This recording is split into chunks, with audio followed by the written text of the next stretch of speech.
CPF వాళ్ళు కానివ్వండి, అందరికన్నా ముందుగా మా రెవెన్యూ సంబంధించినటువంటి అధికారి మా ఎంఆర్ఓ గారు, అలాగే మా ఎండిఓ గారు, ఇక్కడ ఉన్నటువంటి ప్రజా సంఘాలు, మా వెలుగు వాళ్ళు అందరూ కూడా రెప్పటి తీసుకొచ్చి ఇచ్చారు. వాళ్ళందరి అభిప్రాయం, వాళ్ళ గుండెలో ఉండే అభిప్రాయం మన గూడూరుని నెల్లూరులో కలపాలి, లేకపోతే జిల్లాకి ఏమని చెప్పి అందరూ కూడా చెప్తున్నారు. మా వంతు ప్రయత్నం నేను చేశా. ఒక శాసనసభ్యుడిగా గూడూరులో పుట్టినాను కాబట్టి, మీ అందరి దేవుడు ఎమ్మెల్యే గెలిచాను కాబట్టి అసెంబ్లీలో ప్రస్తావించా. ఆల్రెడీ సీఎం గారి దృష్టికి తీసుకెళ్లాను, నాయకుల దృష్టికి తీసుకెళ్లాను, మంత్రుల దృష్టికి తీసుకెళ్లాను. ఎందువల్ల దురదృష్టం ఏం జరిగిందో ఏందో మన గూడూరుని నెల్లూరు జిల్లాలో కలిపే ప్రతిపాదన ఎక్కడ రాలేదు. దానికి కారణం ఏదో అర్థం కానటువంటి పరిస్థితి. అదేమన్నా చేస్తే ఒక మంచి పేరు వస్తుందేమో ఉందేమో, కానీ నేను కలిసి మాట్లాడి ఖచ్చితంగా ఒప్పించేటువంటి ప్రయత్నాలు కూడా చేసేదానికి ప్రయత్నం చేస్తాను. నేనేమి అంటే ఈ పాపం ఏముందో మీకు తెలుసు, అసలు ఈ పాపం ఎంత జరిగిందో మీకు తెలుసు. నేను చేస్తే మళ్ళీ పొండికలు ఉంటుంది కాబట్టి అర్థం చేసుకోమని చెప్పి కూడా అందరికీ తెలియజేస్తున్నా. ముఖ్యమంత్రి గారిని, అలాగే పవన్ కళ్యాణ్ గారిని, లోకేష్ నాకు అర్జీలు ఇవ్వడమే కాదు, అధికారులంతా ఉన్నారు, మీరు కూడా అన్ని యూనియన్లు ఉన్నాయి, మీరు కూడా మీ యూనియన్ల తరఫున పై అధికారులకి, పోలీసు ఎస్పీ గారికి ఖచ్చితంగా మీరు ఇవ్వాల్సిన బాధ్యత మీ మీద ఉంది. అలాగే మా ఎంఆర్ఓ గారు అంటే కలెక్టర్ గారికి ఇవ్వాల్సిన బాధ్యత ఉంది. మా ఎంపీ గారికి కూడా మీ గారు చెప్పి చైర్మన్ గారికి ఇవ్వాల్సిన బాధ్యత ఉంది. ఎవరు డిపార్ట్మెంట్ వాళ్ళకి ఇవ్వండి మీ అభిప్రాయం. ఒక ఎమ్మెల్యే అభిప్రాయం కాదు, ప్రజల అభిప్రాయం, ఉద్యోగస్తుల అభిప్రాయం, వ్యాపారస్తుల అభిప్రాయం, పత్రికా మిత్రుల అభిప్రాయం కూడా అందరూ కూడా ప్రజలకి పత్రిక ఉందంటే గూడూరు కాన్స్టిట్యుయెన్సీ అంతా కూడా ఏ విధంగా ఉంటుందో కూడా ఒకసారి అర్థం చేసుకోమని చెప్పి కూడా నేను పైకి ముఖ్యమంత్రి చెప్తున్నా.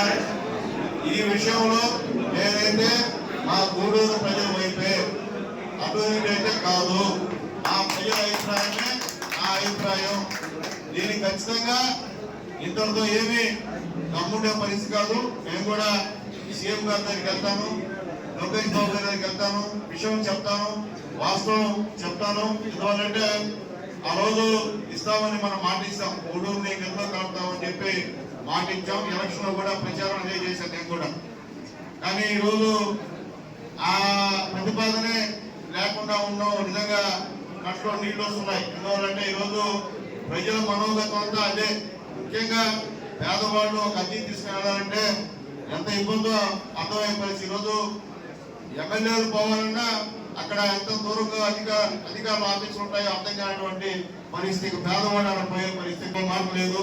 అది ఏమైనా నాకు రాజకీయంగా తర్వాత భవిష్యత్తు లేకపోయినా నేనైతే ఈ విషయంలో కట్టుబడి ఉంటానని చెప్పి కూడా నేను మాటిస్తున్నాను. ఇది పొడికలే చేయట్లేదు, ఇది పొడికలే చేయాల్సిన అవసరం లేదు. ఇది ఎందువల్లంటే నా ప్రజల అభిష్టం, నేను వేరే ఇతర పార్టీల అభిష్టం నెరవేర్చే బాధ్యత మీ అందరి దైవాలకు గెలిచినటువంటి నాకు ఉంది. కాలాది కాకపోతే నేను కూడా రాజకీయాల్లో నిర్మించుకుంటాను. దాంట్లో రెండో మాట్లాడని చెప్పి నేను మళ్ళీ తెలియజేస్తున్నా. ఎవరు చెప్పరు కానీ మమ్మల్ని నెల్లూరులో కనపండి, జిల్లా చేయమని చెప్పి అడుగుతున్నారు. ఇంతమంది మనసులో ఉన్నటువంటి ఆవేదన, బాధ నాకు అర్థమవుతుంది. కాబట్టి ముఖ్యమంత్రి గారికి ఖచ్చితంగా మీ అందరి ఆవేదనని, బాధను కూడా తెలియజేయాల్సిన బాధ్యత నా మీద. కాబట్టి ముఖ్యమంత్రి నారాయణ మాతృసేవా పథకం అమ్మతనానికి కమ్మనైన పథకం. సుమారు 1500 విలువగల నారాయణ బేబీ హెల్త్ కిట్ ఉచితం. అవుట్ పేషెంట్స్ కు ప్రతి నెల డాక్టర్ ఫీజు ఉచితం. అల్ట్రాసౌండ్ స్కానింగ్ ఉచితం. గర్భిణీ స్త్రీలు కాన్పు కోసం కానీ ఇతర అవసరమై హాస్పిటల్లో చేరినప్పుడు బెడ్ ఛార్జీలు ఉచితం. ప్రాథమిక వైద్య పరీక్షలు ఉచితం.